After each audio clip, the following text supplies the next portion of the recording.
네, 오늘은 신명기 2장 말씀 같이 나누도록 하겠습니다. 하나님의 뜻을 따라 싸우고 화평하라. 우리 성도님들 오늘 하루도 건강하시고 주님과 동행하는 복된 한 날 되십시오. 화이팅! 사랑 여러분, 신명기 2장은 가데스 바네아에서 불신앙 사건 이후 광야 38년의 세월을 지나 가나안 종목을 눈앞에 둔 이스라엘의 모습을 보여줍니다. 하나님께서는 이스라엘 백성에게 이제 광야 생활을 마치고 약속의 땅을 향해 나아가게 하셨습니다. 그런데 가나안 종목 전쟁을 시작하기 전에 하나님께서는 누구와는 싸워야 하고 누구와는 싸우지 말아야 하는지를 분명하게 가르쳐 주셨습니다. 이를 통해 우리는 하나님의 백성이 자신의 판단이 아니라 하나님의 뜻을 따라 살아야 함을 배우게 됩니다. 오늘 본문을 크게 세 가지로 살펴보도록 하겠습니다. 첫 번째 1절에서 23절의 내용으로 하나님의 백성은 하나님의 정하신 경계를 존중해야 합니다. 하나님께서는 이스라엘에게 에돔 족속을 괴롭히지 말라고 명령하셨습니다. 왜냐하면 세일산을 이미 에서의 자손에게 기업으로 주셨기 때문입니다. 또한 모압과 암몬 족속의 땅도 침범하지 말라고 하셨습니다. 그 땅 역시 하나님께서 롯의 자손들에게 주신 기업이었기 때문입니다. 이처럼 하나님은 이스라엘만의 하나님이 아니라 온 세상을 다스리시는 주권자이십니다. 하나님께서는 각 민족의 역사와 영역을 주관하시며 그들에게도 일정한 은혜와 섭리를 베푸십니다.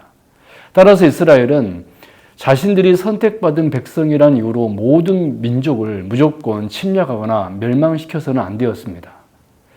오늘날 성도들도 마찬가지입니다. 우리는 하나님의 백성이라는 이유로 교만해서는 안 됩니다. 하나님께서는 우리의 삶에도 분명한 경계를 정해 주셨습니다.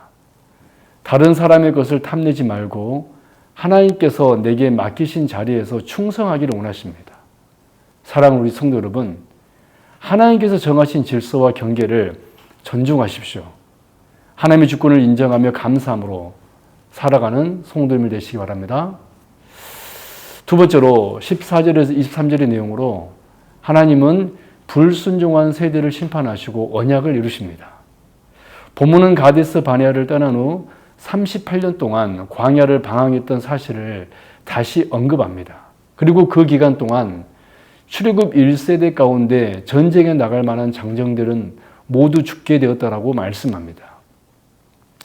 이는 하나님께서 가데스 바네아에서 선포하신 심판이 그대로 이루어졌음을 보여줍니다. 하나님의 말씀은 결코 헛되이 돌아가지 않습니다. 불신앙으로 하나님의 약속을 거부했던 세대는 약속의 땅에 들어가지 못했습니다. 그러나 동시에 하나님께서는 언약을 포기하지 않으셨습니다. 불순종한 세대는 사라졌지만 새로운 세대를 준비시키셔서 마침내 가나안을 향해 나아가게 하셨습니다. 오늘날 우리도 하나님의 말씀을 가볍게 여겨서는 안 됩니다. 하나님은 사랑의 하나님이시지만 동시에 거룩하신 공의의 하나님이십니다. 불순종은 반드시 징계를 가져오지만 하나님은 당신의 언약을 끝까지 이루시는 신실하신 분이십니다. 사랑하는 성도 여러분, 광야의 실패를 반복하지 마십시오. 하나님의 말씀을 신뢰하며 순종함으로 언약의 복을 누리는 성도들이 되시기 바랍니다. 마지막 세 번째로 24절에서 37절의 내용으로 하나님의 백성은 하나님의 뜻을 위해 담대히 싸워야 합니다. 하나님께서는 이제 이스라엘에게 아모리 족속의 왕 시온과 싸우라고 명령하셨습니다.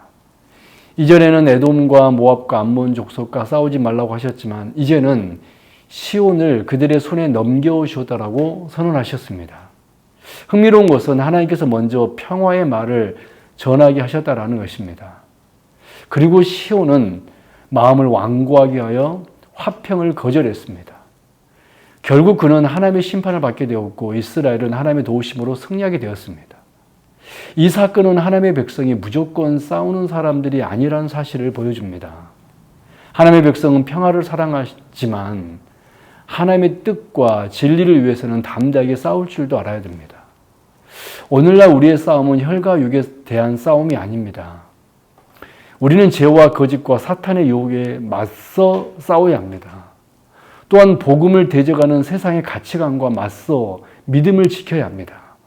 이 싸움은 우리의 힘으로 하는 것이 아니라 하나님께서 주시는 능력으로 하는 것입니다. 사랑하는 성도 여러분, 하나님께서 화평을 명하실 때는 화평을 이루고 하나님께서 믿음의 싸움을 명하실 때는 담대하게 싸우는 성도들 되시기 바랍니다. 정리합니다. 신명기 2장은 가나안 정복을 앞둔 이스라엘에게 하나님의 뜻을 따라 살아가는 법을 가르쳐 줍니다. 하나님의 백성은 하나님의 정하신 경계를 존중해야 합니다. 하나님은 불순종한 세대를 심판하시고 언약을 이루십니다. 하나님의 백성은 하나님의 뜻을 위해 담대히 싸워야 합니다. 이스라엘은 자신의 판단이 아니라 하나님의 명령을 따라 어떤 민족과는 화평을 유지했고 어떤 민족과는 싸워 승리했습니다. 이것은 하나님의 백성이 자신의 뜻이 아니라 하나님의 뜻을 따라 살아야 함을 보여줍니다. 이 모든 말씀은 예수님 안에서 완성됩니다. 예수 그리스도는 참된 평화의 왕으로 오셔서 하나님과 원수되었던 우리를 화목하게 하셨습니다. 또한 죄와 사망의 권세를 십자가에서 정복하심으로 우리에게 영원한 승리를 주었습니다. 우리는 그리스도 안에서 세상과 화평을 이루되 죄와 거짓과는 타협하지 않는 믿음의 군사로 살아가야 합니다. 사랑하는 여러분, 하나님의 주권을 인정하며 살아가십시오. 말씀을 두려워하며 순종하십시오. 그리고 하나님께서 맡기신 믿음의 싸움을 담대하게 감당하십시오. 오늘도 우리를 인도하시고 승리하게 하시는 하나님을 의지하며 살아가는 저와 여러분 되길 바랍니다. 아멘.